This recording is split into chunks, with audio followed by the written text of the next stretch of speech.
आज हम क्लास शुरू कर रहे हैं बीएससी बीएड सेकेंड ईयर, जिसमें हमने फर्स्ट यूनिट के बारे में डिस्कस कर लिया है। आज हम सेकेंड यूनिट के बारे में पढ़ रहे हैं।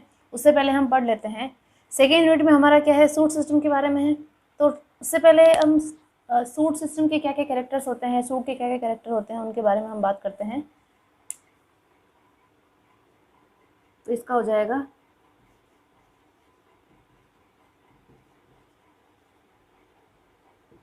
Silent feature of suit. Suits के क्या क्या कैरेक्टर होते हैं। अब सूट के निर्माण की अगर हम बात करें कि जो सूट का निर्माण होता है वो हमेशा जो है एरियल पार्ट में होता है, ऊपर की तरफ रहता है। फर्स्ट तो ये हो गया। सेकंड, अगर हम बात करें तो ये ऋणात्मक जो है गुरुत्वानुवर्ती होगा और धनात्मक जो है वो प्रकाशानुवर्ती होगा। इसी के साथ साथ यहाँ पे जो शूट का निर्माण होते हैं, फर्दर जो ब्रांचिंग होती है इसमें ब्रांचिंग पाई जाएगी और सूट के ऊपर क्या लगी हुई रहेगी, लीफ लगी हुई रहेगी, फ्लावर लग सकता है। इसी के साथ यहाँ पे बड निकल आती है। शूट जो होता है नोड और इंटरनोड में डिवाइड होता है।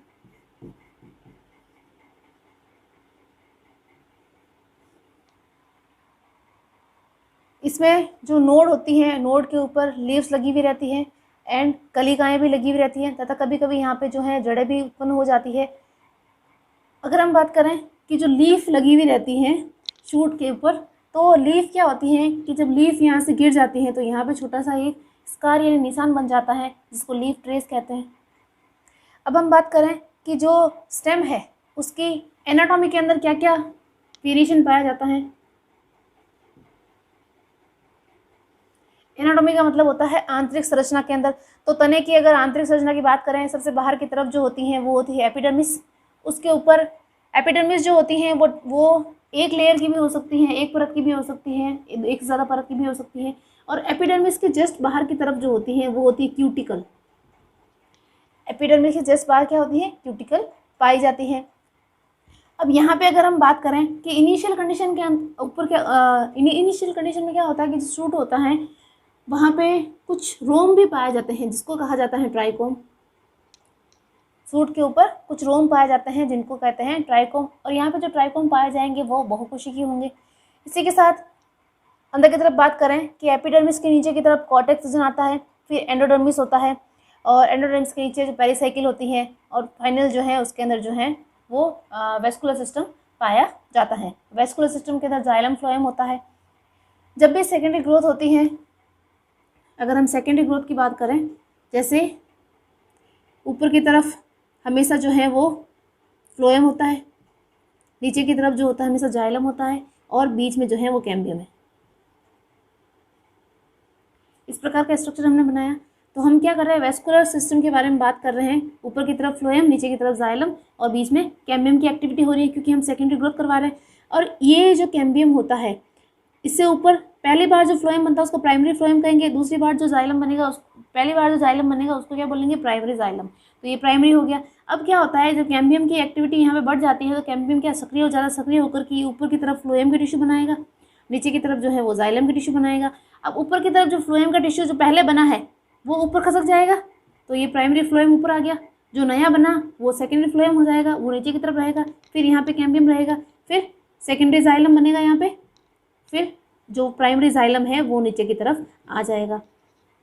तो इस प्रकार जो है सेकेंडरी ग्रोथ होती है और ये रिंग लाइक स्ट्रक्चर बन जाती है।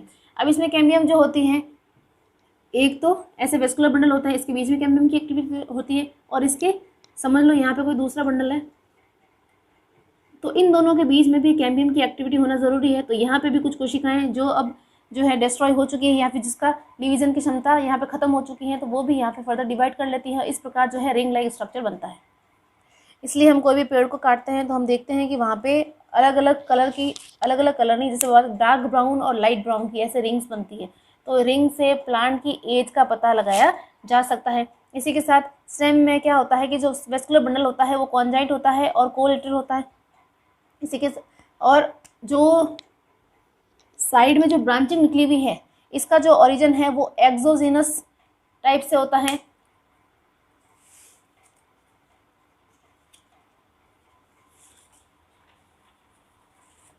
यहाँ पे हमारे सूट के जो भी कैरेक्टर्स थे वो कंप्लीट हो चुके हैं। अब हम बात करते हैं मेरिस्टेम के बारे में।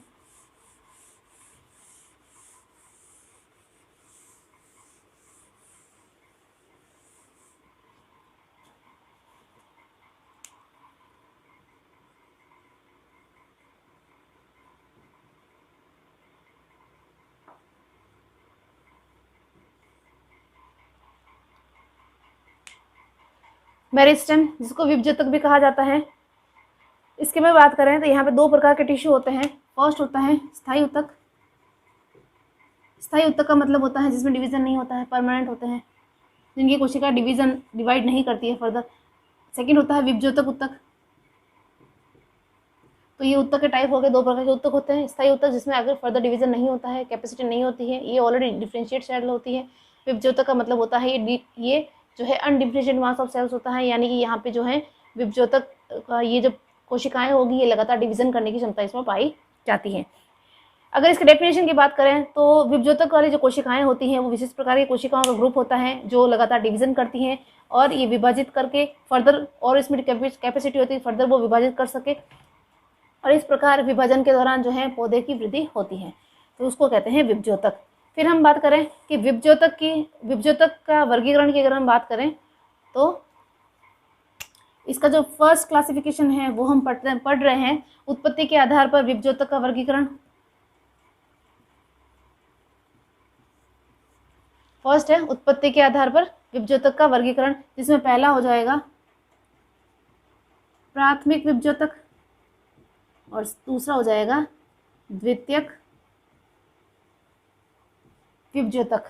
जो प्राथमिक विभज्योतक हैं इसमें अगर हम बात करें कि यहाँ की जो कोशिकाएं रहेगी ये प्रारंभिक या शिशु अवस्था में क्या करेगी, पादप शरीर में विकसित हो जाएगी। प्राथमिक की बात कर रहे हैं हम। और ये क्या बनाएगी, ये बनाएगी स्थायी ऊतक, ये और बनाएगी बाह्य त्वचा, प्राथमिक जाइलम, प्राथमिक फ्लोएम का निर्माण करती हैं। इसी के साथ ये क्या करती हैं, ये जो कोशिकाएं हैं वो जीवन पर्यंत सक्रिय एवं विभाजनशील रहती हैं। और पादप शरीर में जड़, तना, शाखा, अंतिम सिरों पर जो पर्ण की कलिकाएं होती हैं ये प्रिमिटिव्स के रूप में या आद्य के रूप में ये कार्य करती हैं। तो ये हो गई प्राइमरी विभज्योतक जो बाहर की एपिडर्मिस बनाएगी, प्राइमरी जाइलम बनाएगी, प्राइमरी फ्लोएम बनाएगी, ये काम करती है प्राइमरी ऊतक का।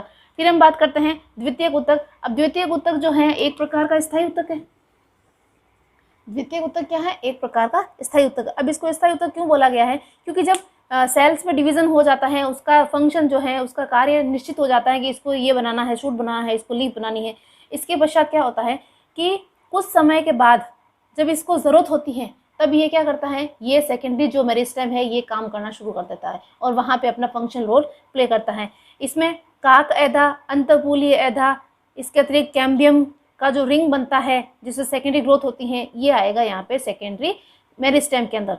और सेकेंडरी मेरिस्टेम की जो एक्टिविटी होती है इससे क्या क्या बनता है, इससे बनता है कॉर्क, छाल, द्वितीय जाइलम, द्वितीय फ्लोएम और द्वितीय बलकुट जैसी जो स्ट्रक्चर्स होती है वो सारी जो है यहाँ पे सेकेंडरी मेरिस्टेम के द्वारा बनाई जाती है। इसके बाद सेकेंड जो इसका क्लासिफिकेशन है वो होता है स्थिति के आधार पर, कहाँ कहाँ मेरिस्टेम ऊतक की पोजीशन है उसके आधार पर है। अब इसके आधार पर हमने पहले भी पढ़ा था, क्लास में डिस्कस किया था कि एक तो एपिकल मेरिस्टेम होता है, यहाँ पे जो रहेगी कोशिकाएं, एपिकल मेरिस्टेम जो लेंथ बढ़ाएगी उसको एपिकल मेरिस्टेम कहेंगे। दूसरा होता है इंटरकैल्करी मेरिस्टेम। अब इंटरकैल्करी मेरिस्टेम यहाँ से कुछ भी लीव्स वगैरह निकली हुई रहती है तो यहाँ पे जो कोशिकाएं होगी वो होगी इंटरकैल्करी मेरिस्टेम। थर्ड है लेटरल मेरिस्टेम। लेटरल का मतलब होता है यहाँ साइड वाली जिससे मोटाई बढ़ती है, तो ये हो जाएगा लेटरल मेरिस्टेम। अब हम बात करें थर्ड टाइप की क्लासिफिकेशन का, जो सी पार्ट है उसके बारे में बात करते हैं कि हमने उत्पत्ति के आधार पर पता कर लिया, स्थिति के आधार पर पता कर लिया। अब हम बात करते हैं कोशिका विभाजन का जो एंगल होता है या फिर कोशिका विभाजन के तल के आधार पर विभज्योतक ऊतक कैसे अरेंज रहते हैं उसके बारे में बात करते हैं। तो ये हो जाएगा सेल डिवीजन के तल के आधार पर। इसमें हम बात करें तो इसमें फर्स्ट है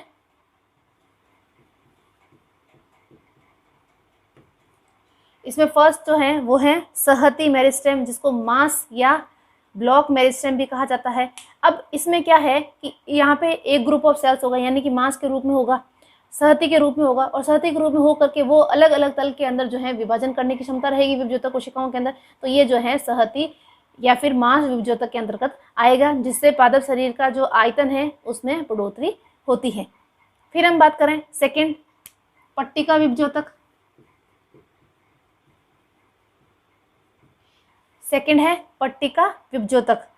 इसमें अगर हम बात करें, पट्टिका का मतलब होता है प्लेट्स जैसी, लेकिन यहाँ पे जो पट्टिकाएं या दो तल रहेंगे वो दो तल रहेंगे और अपनतिक रूप से दो तल में यहाँ पे विभाजन होगा, जिससे प्लेट लाइक स्ट्रक्चर बनेगी। और प्लेट लाइक स्ट्रक्चर जो है अपने दो तल में विभाजित करके जो है आगे मेरिस्टेम की कोशिकाओं के अंदर डिवीजन की क्षमता होती है, जिससे लेमिला बनती है। लेमिना का मतलब होता है लीफ लाइक स्ट्रक्चर बनती है, पर्ण फलक बनता है, इसकी बाह्य त्वचा बनती है, तो वो यहाँ पे आ जाएगी पट्टिका के अंदर। फिर थर्ड की अगर बात कर रहे हैं, थर्ड है सीरा विभज्योतक। थर्ड है सीरा रिब या फाइल मेरिस्टेम। इसमें अगर हम बात करें कि यहाँ की जो विभज्योतक की कोशिकाएं रहेगी वो क्या करेगी, अपना दूर से विभाजित करेगी और केवल यहाँ पे एक ही तल में विभाजन होगा।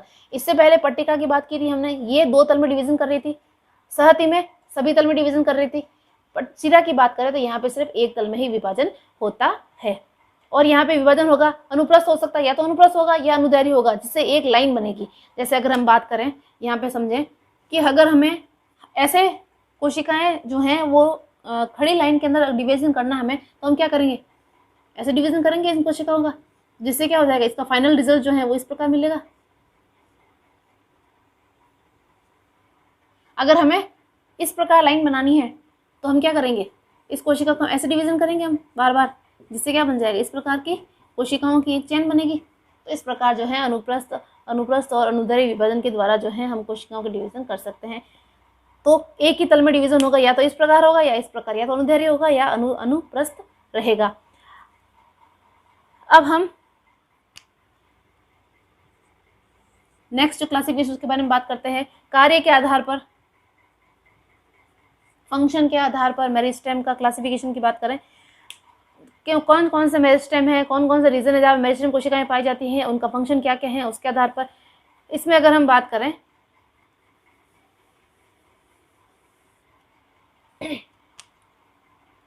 इसको तीन प्रकार से डिवाइड किया गया है। फर्स्ट है प्रोटोडर्म।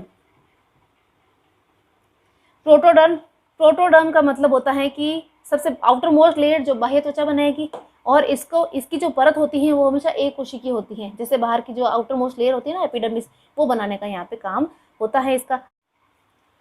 सबसे आउटर मोस्ट लेयर होती है और ये जो होती है एक कोशिकीय मोटाई की पाई जाती है। अब इसमें क्या होगा, इसमें होगा अपनतिक विभाजन, और अब अपनतिक विभाजन होने की वजह से क्या बनेगी, बाह्य त्वचा का निर्माण यहाँ पे करती है। इसलिए इसको जो है डर्मल टिश्यू सिस्टम भी कहा जाता है, यानी कि ये इस प्रकार डिवीजन करेगी, ये कोशिका जो है इस प्रकार डिवीजन करेगी। फिर सेकेंड की अगर हम बात करें तो सेकेंड है इसका प्रोकैम्बियम। फर्स्ट है प्रोटोडर्म जिसको प्राक त्वचा कहा जाता है, सेकेंड है प्रोकैम्बियम जिसको प्राक एधा भी कहा जाता है। अब प्राक एधा वाली जो मेरिस्टेम की कोशिकाएं होंगी वो सुदीर्घित, संकरी और लंबी होती हैं, और इसमें जो वेस्कुलर बंडल होता है वो प्रारंभिक या आद्य कोशिकाओं का निर्माण करना शुरू करता है, और ये आद्य कोशिकाएं जो हैं फाइनली जो है वेस्कुलर बंडल बनाने का काम करती हैं। फिर थर्ड है, ये थर्ड हो जाएगा ग्राउंड टिश्यू, तो ये हो जाएगा भ्रूणऊतक या ग्राउंड टिश्यू मेरिस्टेम। इसमें अगर हम बात करें तो यहाँ पे ग्राउंड टिश्यू या भ्रूणऊतक का मतलब होता है कि या तो वो मज्जा बनाएगा, मज्जा के साथ साथ अधोत्वचा यानी कि अगर हम बात करें एंडोडर्मिस बनाएगा और वल्कुट की कोशिकाएं बनाएगा। ये सारा जो काम है ये ग्राउंड टिश्यू मेरिस्टेम के द्वारा किया जाता है। अब हम बात करते हैं एपिकल मेरिस्टेम ऑर्गेनाइजेशन की।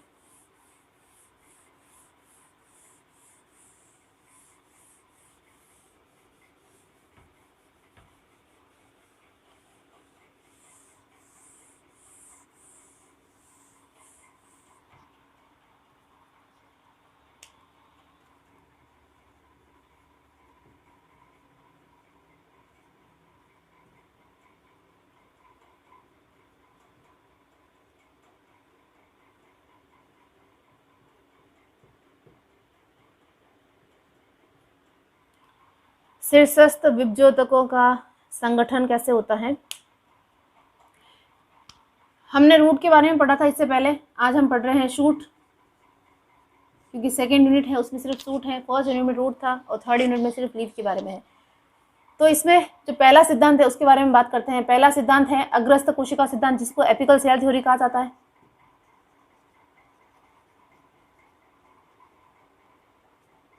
एपिकल सेल थ्योरी, जिसको अग्रस्थ कोशिका सिद्धांत कहा जाता है। ये सिद्धांत हमने रूट में भी पढ़ा था, बिल्कुल वैसा ही है कि यहाँ पे क्या होता है, एक कोशिका जो होती है वो इनिशियल के रूप में काम करेगी और इनिशियल के रूप में काम करके ये अपने जो है विभिन्न तल के अंदर डिवीजन करेगी। हो सकता है 2 तल के अंदर डिवीजन करे, 2 से 3 तल के अंदर डिवीजन करती है और जो है इस प्रकार जो है शूट की जो लेंथ है वो बढ़ जाती है। तो ये हो गया अग्रस्थ कोशिका सिद्धांत, ये हम पहले ही बात कर चुके हैं। सेकेंड सिद्धांत की अगर हम बात करें,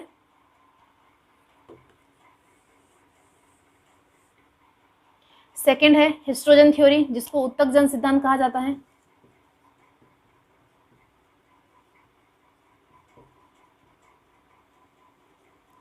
हिस्ट्रोजन थ्योरी या उत्तक जन सिद्धांत, इसमें भी हमने बात कर रखी थी रूट के अंदर कि डर्मिटोजन होता है, पेरिब्लेम होता है, प्लीरोम होता है, ये हम टर्म पहले ही पढ़ चुके हैं। तो उसी को यहाँ पे डिस्कस करते हैं कि यहाँ पे 3 प्रकार की लेयर्स पाई जाती हैं। सबसे बाहर की तरफ जो बाह्य त्वचा बनाएगी वो हो जाएगी डर्मिटोजन, यहाँ वाली जो लेयर हो जाएगी वो हो जाए डर्मिटोजन।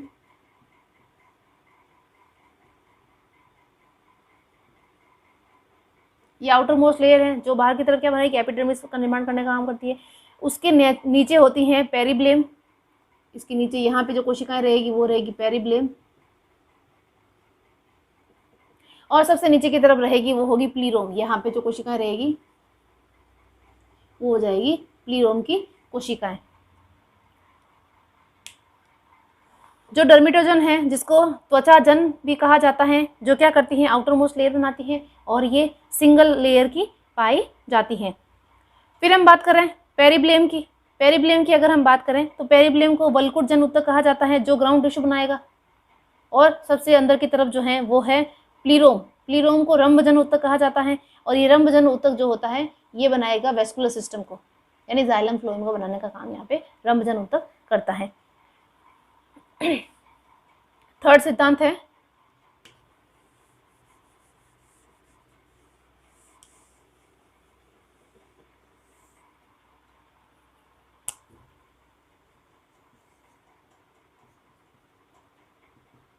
ट्यूनिका कॉर्पस सिद्धांत।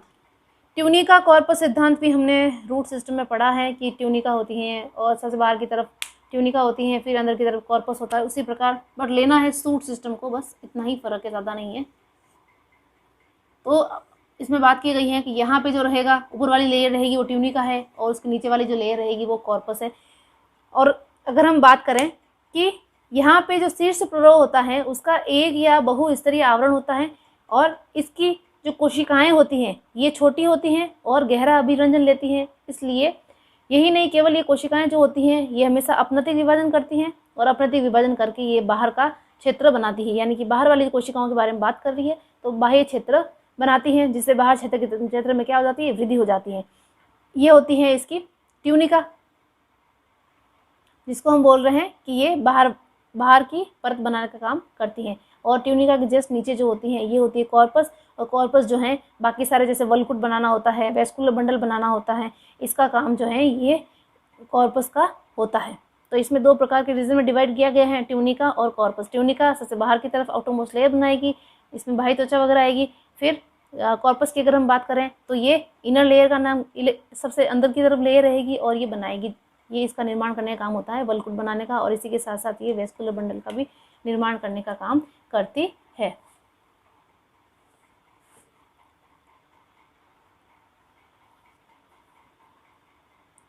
और जब भी ये कॉर्पस की जो कोशिकाएं हैं, यानी कि जो वेस्कुलर बंडल बनाने वाली जो कोशिकाएं होती है, ये कोशिकाएं क्या करती हैं, ये प्लांट की मोटाई बनाती है, मोटाई बढ़ाती हैं, उसकी सहती बनाती है और इसी के साथ साथ इसके आयतन में भी वृद्धि करती हैं।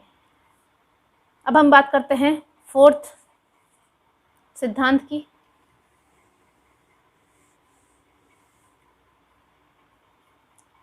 फोर्थ है उत्तक जनी पर सिद्धांत। हिस्टोजेनिक लेयर कंसेप्ट। हिस्टोजेनिक लेयर कंसेप्ट की अगर हम बात करें तो इसमें क्या किया गया है कि जितनी भी लेयर्स होती हैं उन लेयर्स को यहाँ पे नाम दिया गया है, लेकिन सबसे बाहर की तरफ लेयर जो सबसे बाहर की तरफ जो एपिडर्मिस बनाएगी उसको L1 के नाम से दिया गया है। उसके जस्ट नीचे की तरफ जो रहेगी लेयर उसको L second, layer third, layer fourth, fifth, six, ऐसे ऐसे अलग में डिवाइड किया गया है। अब जनरली अगर हम प्लांट की बात करें तो उसमें जनरली तीन ही होती है, क्योंकि हम बाहर की तरफ एपिडर्मिस बनाते हैं, फिर बीच में जो होता है वो ग्राउंड टिश्यू होता है, और फिर जो होता है वेस्कुलर बंडल होता है। 3 लेयर ही होती है, लेकिन कई बार क्या होता है 3 से ज़्यादा भी लेयर होती हैं। तो इस प्रकार जो है जितनी